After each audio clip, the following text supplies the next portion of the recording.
السلام عليكم ورحمة الله وبركاته. ازيكم وعاملين ايه؟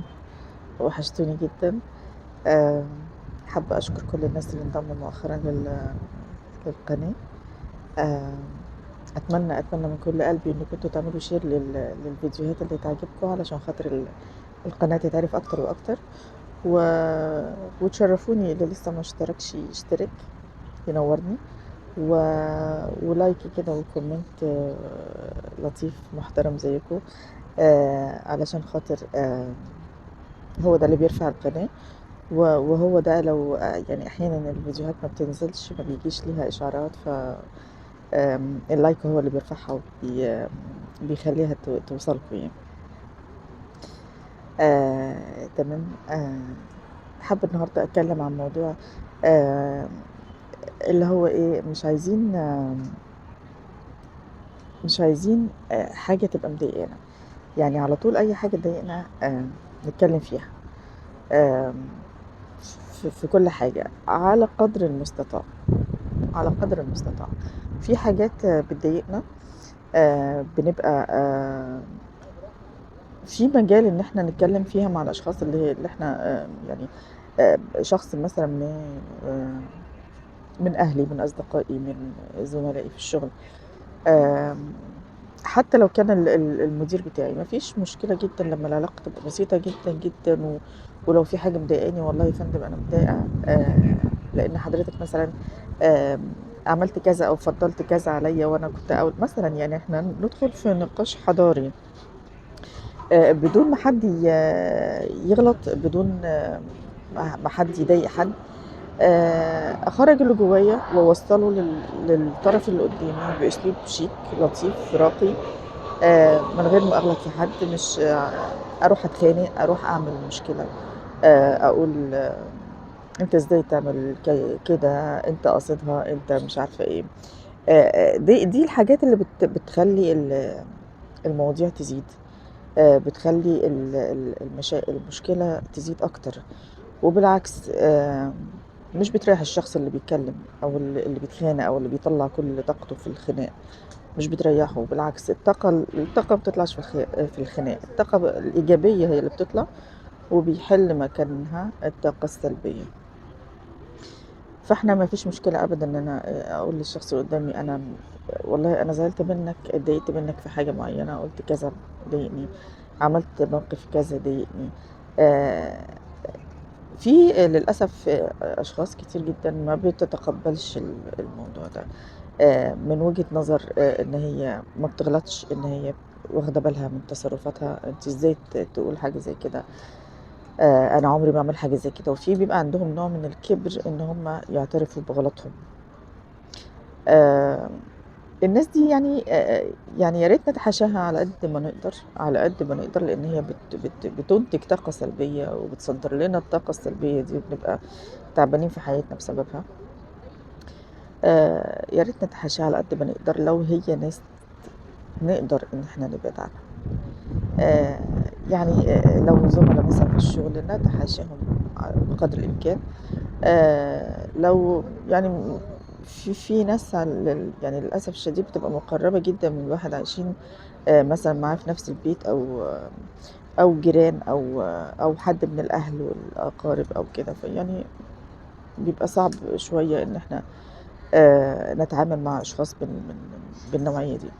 بس بقدر الإمكان بقى نتحاشى إن احنا نحتك، يعني نتحاشى إن احنا نعمل مشكلة، نختلق مشكلة، حتى لو الطرف الآخر اختلق مشكلة.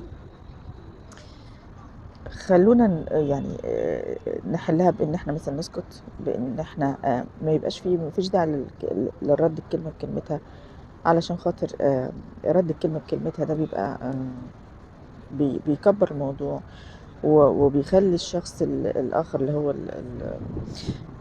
اللي عنده حتة الأنا عالية، إن هو ما بيغلطش ده، يزود الموضوع أكتر، وتبقى الخناقة أكتر بقى، وتزيد منها حاجة بسيطة وبنلاقيها في الآخر كبرت. لو أشخاص مقربين مننا يبقى مفيش داعي أبدا إن احنا نتخانق، ومفيش داعي أبدا إن احنا نقول لهم وندخل معاهم في جدال، أنا زعلت منك علشان خاطر عملت فيا كذا، ولا عملت موقف كذا والّا قُلت لِك كلمة ضايقتني، خلاص إحنا عارفين الأشخاص دي وعارفين بنتعامل معاها إزاي. ما فيش داعي أبدًا لو في حاجة ضايقتنا منهم، لإن إحنا خلاص طبيعي عرفنا شخصيتهم وعرفنا طريقة تعاملهم إزاي. ما فيش داعي نقول لهم إن أنا زعلت منّك، يعني أنا زعلت منّك دي في حاجة كذا، في موقف أو في كلمة، دي بتُقال للناس الأسوياء. لكن لو حد مش سوي مش هينفع معاه الأسلوب ده، مش هتنفع معاه الطريقة دي. إحنا كصحة نفسية لازم، يعني بعيدًا بقى عن الناس الغير أسوياء اللي هم عندهم الأنا عالية وما بيحبوش يغلطوا نفسهم، إحنا لازم نخرّج اللي جوانا. يعني ما ينفعش تبقى في حاجة مضايقاني، يعني أنا نَفْسي عندي غالية، والناس طبعًا كل واحد نَفْسه عنده غالية، مش أنا بس اللي نَفْسي عندي غالية وبقية الناس مش مهم، لأ، كل واحد نَفْسه عنده غالية. فأنا ما ينفعش أخلّي في نَفْسي حاجة مضايقاني مثلًا أو كده، لازم أتكلّم. الأشخاص الأسوياء اللي إحنا قُلنا المفروض إن إحنا نتكلّم معاهم، هيبقى في موضوع متبادل، أنا زعلت منِّك في كذا، طَب ياخد باله بعد كده، طَب إن هو ما ي ما يضايقنيش تاني، عرف إن الموضوع ده بيضايقني مثلًا، خلاص مش هيعمله تاني. آمم الحياة بتبقى لطيفة وتبقى جميلة وسهلة جدًا يعني. أمّا بالنسبة للناس اللي إحنا قُلنا اللي هم مش أسوياء، آمم بنتحاشاهم خالص في التعامل، وخصوصًا يعني لو هم ناس نقدر نستغنى عنهم وما نشوفهمش يبقى أفضل. لكن لو في ناس قريبين مننا، يبقى على قد ما نقدر إن إحنا ما نتكلمش في حاجة، ما نختلقش حاجة ممكن تعمل مشكلة، ما نقولش حاجة آآ تخلّي في نقاش حاد أو وجهات نظر مش هتريّح، وبالعكس يعني لو أنا خرّجت اللي جوايا مع الناس دي هاتعب أكتر، لإن هُم مش هيوصّلوني ل ل للحاجة اللي أنا عايزاها، لأ بالعكس، إن هُم هيتعبوا أعصابي أكتر وهيضايقوني أكتر وهيخلّوا ال ال ال نفسيتي مش مضبوطة، فأنا ما اتكلمش معاهم من أصله يعني. إنما أرتاح بقى إزاي بقى يعني في إن الموضوع ده مضايقني، أتحاشى إن أنا أتعامل في النقطة دي معاهم تاني. أتحاشى إن أنا أتكلم في حاجة ممكن تضايقني.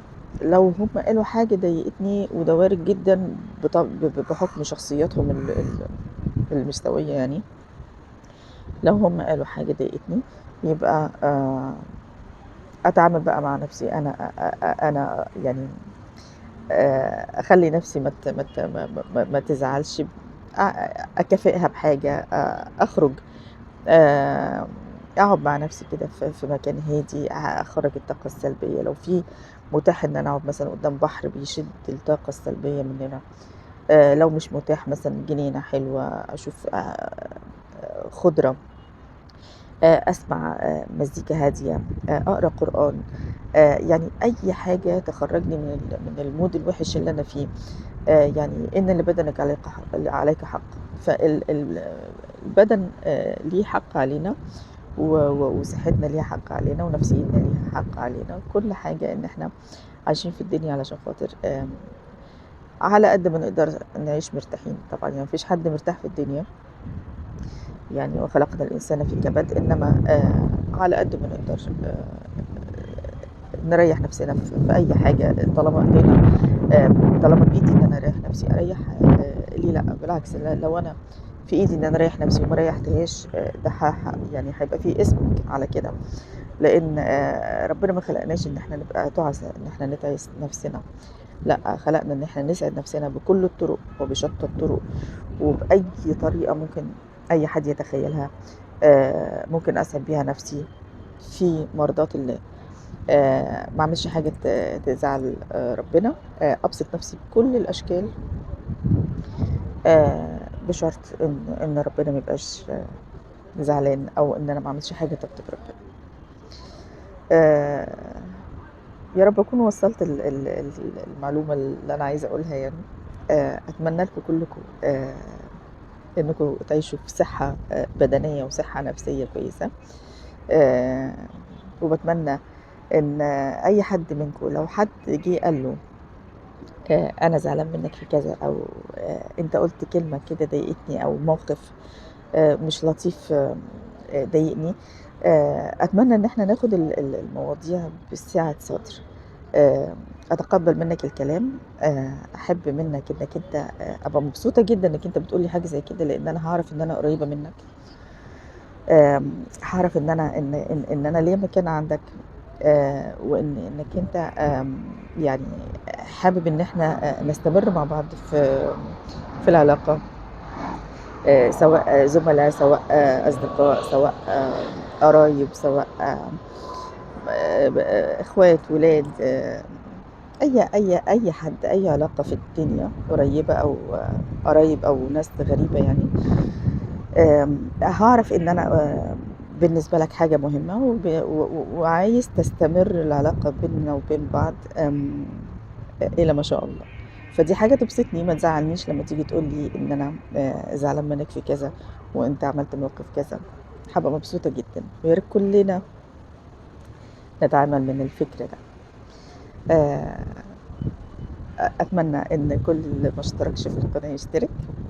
أتمنى comment ولايك share كتير علشان خاطر نتعرف. باحبكم جدًا، باحبكم في الله. اللهم صل وسلم وبارك عليك يا حبيبي يا محمد يا رسول الله. أستغفر الله العظيم الذي لا إله إلا هو الحي القيوم وأتوب إليه. لا إله إلا أنت سبحانك إني كنت من الظالمين. السلام عليكم ورحمة الله وبركاته.